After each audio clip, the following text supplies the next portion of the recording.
자, 이번에는 차기 대권주자 지지율을 한번 살펴보도록 하겠습니다. 상당한 변화가 있었는데요. 부동의 지금 1위 주자입니다. 이낙연 전 총리, 이제 21대 국회의원인데 좀 변동이 컸습니다. 지난 4월 40.2%까지 총선에서의 여러 가지 효과가 반영된 결과였을까요? 이렇게 선호도가 높았는데 5월에는 34.3%로 떨어졌습니다. 상당히 많이 좀 5.9% 하락을 했는데요. 이 같은 원인 무엇인지 좀 짚어봐야 될 것 같습니다. 이어 2위는 이재명 경기도지사 14.2로 계속해서 유지가 되어 있는 상태입니다. 오마이뉴스 의뢰 조사기관 리얼미터 지난달 25일부터 29일까지 조사가 됐고요. 응답률 4.1%입니다. 표본오차 95%의 신뢰 수준 플러스 마이너스 1.9%포인트. 자세한 내용 리얼미터와 중앙선거 여론조사 심의위원회 홈페이지를 보시면 됩니다. 자, 이낙연 의원의 지지율 거의 6% 가까이나 떨어졌습니다. 그 이유와 함께 아울러 방금 표에서 확인할 수 있었습니다만 야권에서 황교안 전 대표가 조금 소폭 상승하면서 홍준표 의원과 자리가 또 바뀌기도 했습니다. 이 같은 변화 어떤 의미를 좀 찾아볼 수 있을까요? 제가 볼 때는 이번 여론조사에서 이낙연 의원, 이낙연 전 총리 지지도가 떨어진 부분은 있습니다만은 오차 범위를 감안하고 총선 이후에 일정하게 빠지게 되어 있는 거품이 줄어든다는 것을 감안하자면 큰 변수는 아니라고 봅니다. 그리고 2위와의 그 지지율 차이를 보시게 되면은 1년간 넘게 압도적인 1위고 간격 차이를 유지하고 있습니다. 그래서 이낙연 의원의 이런 어떤 여권 대선 후보로서의 입지는 거의 흔들릴 여지가 별로 없습니다. 그리고 사실 몇 가지 이낙연이라는 존재를 두고 인물을 놓고 논의가 있습니다만 기본적으로 총리를 하면서 또 그 이전에도 전남지사 5선 국회의원을 하면서 특별한 문제를 일으키지는 않았습니다. 이런 게요. 지금 같은 그 코로나19 상황 이런 경우에서는 굉장히 안정감을 주는 모습으로 보여질 수가 있습니다. 그리고 그동안의 은행 못지않게 압축책이고 간결하면서도 국민들이 알아듣기 쉬운 메시지를 전한 것도 사실이거든요. 그러다 보니까 여권의 대선 후보 주자로서는 국민들한테 확실히 인식돼 있다고 생각이 됩니다. 그렇군요. 자, 이낙연 전 총리의 지지율이 조금 빠진 것은 총선에서 많이 노출되면서 이제 좀 인기를 얻었던 부분이 조금은 빠진 것뿐일 뿐 그렇게 큰 의미가 없다. 워낙에 압도적인 1위를 기록하고 있는 만큼 이 부분이 좀 어느 기간 유지되지 않겠느냐 이런 말씀을 하신 것 같습니다. 김 전 의원께서는 어떤 부분 눈여겨보셨습니까? 우선 이제 좀 제가 판단할 때는 이제 대선 후보 지지율이라고 하는 것은 이제 이게 보팅하는 분들이 여권 지지자는 여권 지지자들은 야권 지지자는 야권 지지자대로의 어떤 변동을 생각합니다. 야권 지지자들이 여권 후보에 대해서 여러 가지 등락을 하지는 않다고 보면 실제로 지금 현재 대체로 여권 지지의 대선 후보들이 48%, 49%를 갖고 있어요. 총합적으로. 과반을 갖고 있는데 눈여겨볼 것은 이번 코로나 사태로 인해서 이재명 도지사의 지지율이 확 올라갔습니다. 그래서 전체 총합은 거의 비슷하지만 실제로 말하면 이낙연 후보가 갖고 있는 부분은 좀 이재명 지사가 가져갔다 이렇게 볼 수도 있는 부분이고 상대적으로 이제 총선 이후에 이낙연 후보가 마땅한 롤이 없기 때문에 뭔가 이렇게 압도할 만한 어떤 기제가 없었다 이제 그런 부분이 있고 또 하나는 이번 큰 여론조사에서 여권 지지율의 출렁거림에서 호남 전라라고 하는 측면이 이제 만약 우리가 주시를 해본다면 오히려 이제 말하자면 이낙연 후보 같은 호남 전라에서 이미 다 말하자면 다 국민들이 인지하고 있는 새로울 것이 없는 후보였다는 측면이 뭔가 기대를 높이기보다는 기대의 수준이 평행적으로 가는 이제 그런 측면의 연동 관계가 저는 상관관계가 있다 그렇게 보여집니다. 그래서 큰 틀에서 보면 사실은 이것은 시기별로 거의 총합이 비슷하기 때문에 큰 의미가 없다 이렇게 봐도 관이 아닌 것 같습니다. 그렇군요. 일단 지지율의 어떤 등락을 볼 것이 아니라 지금 어떤 후보가 얼마만큼의 편차로 지금 지지율을 유지하고 있는지를 더 유념해 볼 부분을 강조하셨습니다. 현 의원님 하실 말씀 있으신가요? 저는 조금만 다른 의견을 덧붙이겠습니다.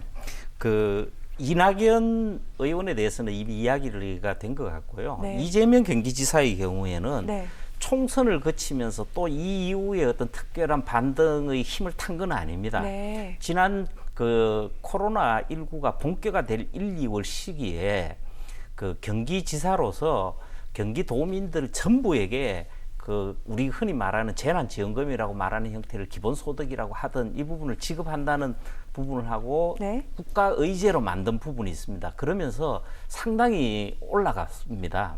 그리고 그 이후에는 큰 변화는 없지만 네. 일정하게 그 2위로서 안착한 부분은 분명히 있습니다. 그리고 그 이후에 여권 후보들은 굉장히 취약한 지지율을 가지고 있고 오히려 야권 후보들 같은 경우에 지금 1, 2위 후보보다 처져 있기는 하지만 네. 사실은 그 대선 후보의 경우는 5% 이상은 상당히 유의미합니다. 언제든 유력 후보가 될 수가 네. 있습니다. 근데 3%가 넘어도 그런데 그런 후보들이 5명이 있다라는 네. 부분은 향후에 굉장히 재미난 관전 포인트가 된다는 것은 있어요. 아, 그렇군요. 저희가 뭐 대선 주자 지지율 얘기할 때 늘 자리를 지키고 있는 분만 거론했습니다만 이뿐만이 아니라 다른 후보들 일단 3% 지지를 넘는 후보들은 분명히 눈여겨볼 필요가 있다. 이 부분도 짚어주신 걸로 알겠습니다.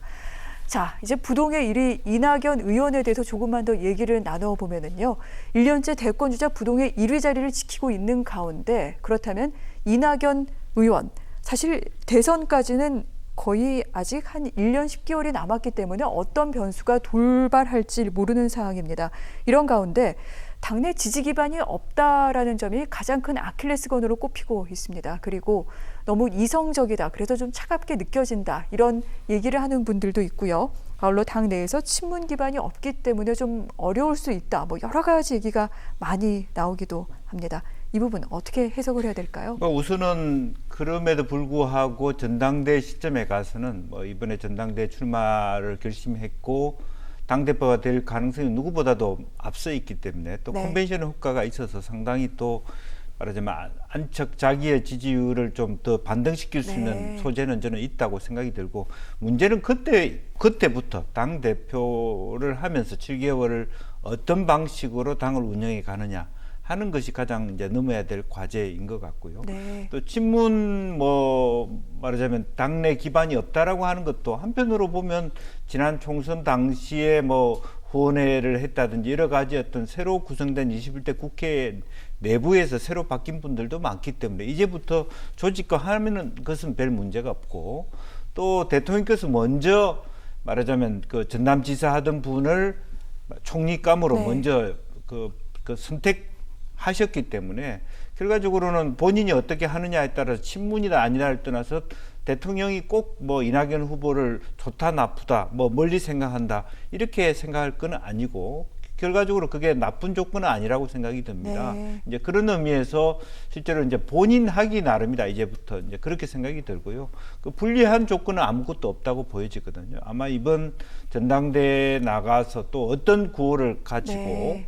또 원래 이제 언론 출신입니다만은 엄중한 코로나19 사태를 어떻게 극복하고 어떠한 경제적인 또 행정개혁적인 말하자면 어떤 새로운 리더십과 비전을 만들어줄 수 있느냐. 네. 다만 이제 뭐 본인이 만드는 기구를 가지고 뭘 뭐 메머드급의 대선 기구를 만들었다고 해서 그것이 자기 표가 바로 되는 건 아니기 때문에 이제 그런 면에서 하나의 시험대에 올라가고 있다 그렇게 봐야 될 것 같습니다. 그렇군요.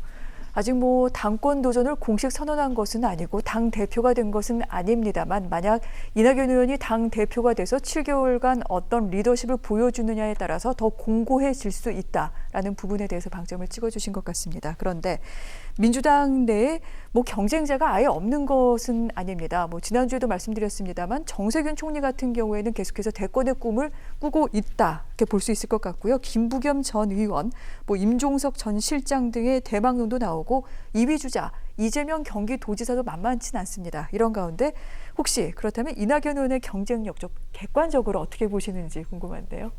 저는 압도적이라고 봅니다. 네. 물론 그 2위 군들이 이재명 경기지사, 박원순 서울시장 또 그리고 말씀하신 여러분들이 있습니다. 그런 분들이 나름대로 이제 앞으로 본인들이 대선 부분을 놓고 노력을 할 겁니다. 그런데 제가 볼 때 국민적 인지도부터 해서 선호도, 후보 그 지지에 이르기까지 현격한 차이가 네. 바뀌기 어려운 상황에서 특히 이제 이낙연 의원한테 이제 마지막 하나 승부수가 남았던 게 당내 기반을 확보하는 건데, 그런 점에서 우리 지난번에도 다 논의를 했습니다만은 당 대표 출마는 거의 불가피한 부분이 아니었냐는 거예요. 그리고 이제 그 당 대표가 되면은 지금 이제 당 대표가 된다는 거에서는 여당 안에서도 이론이 없는 것 같아요. 네. 그 됐을 경우에는 그동안 당을 아예 거의 독점하다시피 가지고 있는 세력이 이 친문 세력입니다. 게다가 이번 총선을 지나면서 청와대 출신이 20명 가까이 되거든요. 그리고 직계 친문만 해도 70여 명입니다. 이런 부분들에 대해서 확실한 과반을 가진 세력들을 끌어안는 노력이 필요한데, 저도 정당 생활을 적지 않게 해보면서 경험하게 됩니다만은 정말 당대표는 위력 권한이 많고 할 수 있는 게 많습니다. 사실 보기에 따라서는 다르겠습니다만은 몇 가지 문제점이 있겠지만 네. 6개월만 당대표를 한다 하더라도 당직 임명부터 해서 여러 형태를 통해서 상당한 기반을 가질 수 있을 네. 겁니다. 사실 지난번 그 총선 때 이낙연 의원이 후원회장을 한 사람이 40명이 넘습니다.